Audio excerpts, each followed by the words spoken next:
Hey everyone, what's going on? So today I'm going to be talking about more Dragon Ball Super due to the request. So today what I want to talk about is how Cross Worlds has affected the game. And to start off, I just want to talk about the previous sets, which were Union Force and Galactic Battle. So with Galactic Battle being the first set, it provided a lot of important staples, much being common cards that are still played today, like Sensu Beam, Cold Bloodlust, which are very important cards to their respective colors. And Union Force kind of followed it up by just kind of extending the game, providing you with new options to play different things and strategies like that. So Cross Worlds was added a lot of aggressive playstyle to the game, whereas the previous two sets were very slower and had a lot of interaction between players, where with Galactic Battle and Union Force, it was really a very back and forth where one person would kind of gain an advantage, and then after a point, the other person would be able to awaken and kind of push back, and then finally, the person who was winning at first would be able to awaken and push back again, and that's where the game would really hit a climax for whoever would win. Where Cross Worlds has provided a lot for the turn one player to kind of play aggressive and then also awaken before the other person and kind of just beat them down before they have a chance to turn the game around like they would have been able to do in the first two sets. So the game has just become very much more aggressive. And to add on to that point is Cross Worlds started the Overrealm block, and this kind of adds more aggressive playstyle to the game.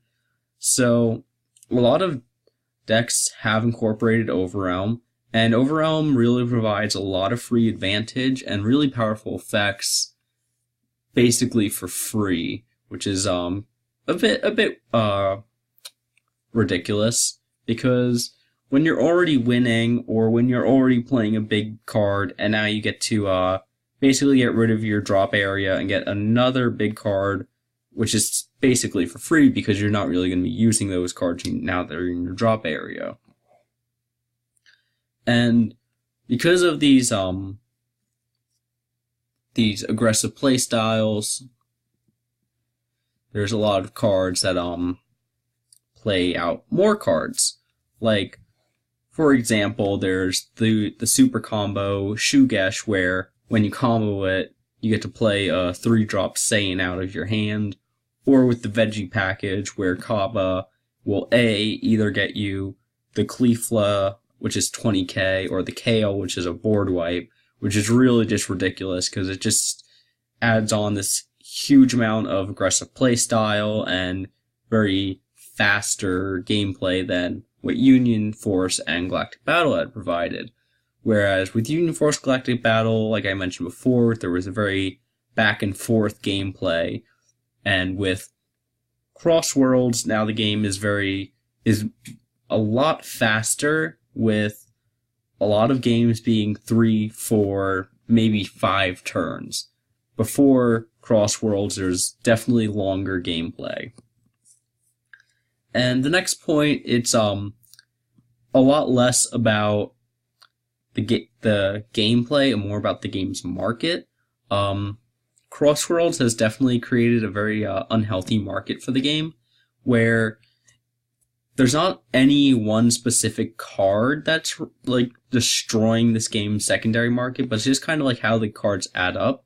Because with other games, like for example Yu-Gi-Oh!, if you wanted to pick up a deck core, it didn't cost you too much. It was only like the certain tech cards that were staple cards, like say Ash Blossom, if you wanted to play that, Raigeki, Ghost Ogre, things like that you didn't need in your deck core for it to function as a deck, that are expensive.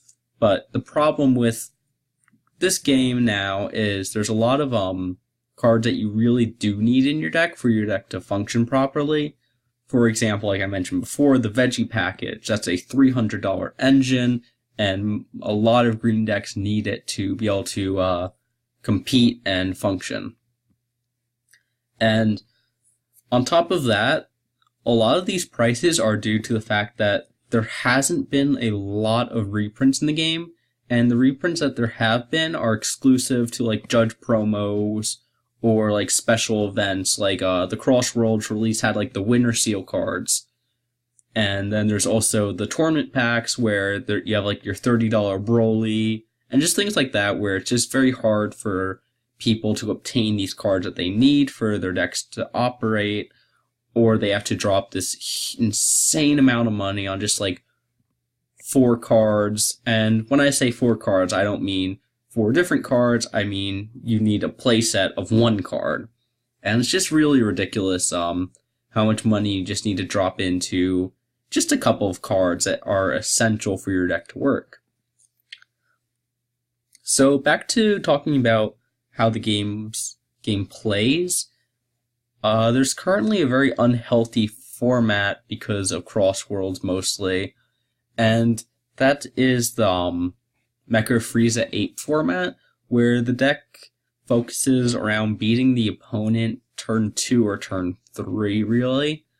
And it's just really insane. And I know I'm probably going to get a bunch of comments about how the Frieza leader is going to get errated soon, but that errata isn't until May 1st, if I remember correctly. So we're still in this very unhealthy format where it's just based around either surviving Frieza or playing the Frieza deck. Now, Crossworlds hasn't been entirely self-destructive for the game.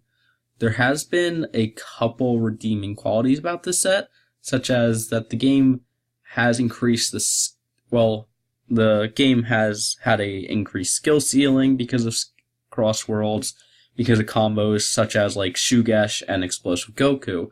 And while that is really like a surface level analysis where like the Shugesh and Goku combo isn't something you can center a deck around or like really depend upon, it's kind of like if you have this combo, you have this combo. If you don't, you don't. Either thing's okay. But when you do have it, if your player knows that you have it, they're going to try and be a bit more cautious about how and when they attack, because they don't want you to get your Shugesh in to get your Explosive Goku in, and then they end up losing one of their battle cards. So it definitely has added this like extra level of thinking to the game, where you have to consider what your opponent might have in their hand, and that just kind of will hurt you in the long run versus just having to consider what they have on their field already. And the other really good thing that Crossworlds has done is there's a lot of strong support all around, where, like I mentioned before, there is a lot of expensive cards that are staples to a lot of decks that you just essentially need for your deck to work. But there's also strong generic support, like there's the Flying Nimbus negate, there's the Shugesh, well, I guess it's mostly really good yellow support, but there's also like the red Topo, and then there's the whole set of black cards that just help out your deck. Like there's the Foos, there's the Trunks cards, there's just a lot of cards that kind of just support you generically. But like I mentioned before, there's a lot of cards that are really just expensive that you really need for your deck to essentially work. But that's kind of like my outlook on Crossworlds so far. I think it's done more negative for the game because, like I mentioned, it's just I was seeing that the game was it was a very slow game, it was a very inexpensive game, and that looked very fun to me. Like when I first picked up decks before I went into competition, I think I dropped about maybe $20-$30 for 3 decks that were ready to be played. And when I went into competition when Crossworlds first came out, it was still kind of that same case, but like maybe a week or 2 later when Crossworlds was fully out in the open for people to play, is when I really started to notice these kind of bumps in the road with this game. And I kind of look back on Galactic Battle and Union Force, and I kind of wish that I'd been playing back then when the game was a bit slower and more manageable, versus now when you kind of just either you blow out the other person or the other person blows you out before there's any kind of like meaningful interaction or really fun or enjoyable gameplay. I kind of hope that this gets corrected, and I'm probably going to make another video on like my opinion entirely of the game. So let me know what you guys think about Crossworlds in the comments below. And while you're leaving a comment, check out the description where you can find the Gardo Gaming Facebook page, Twitter, and our Discord. So check all that stuff out and make sure to like the video and subscribe. I'll see you guys next time.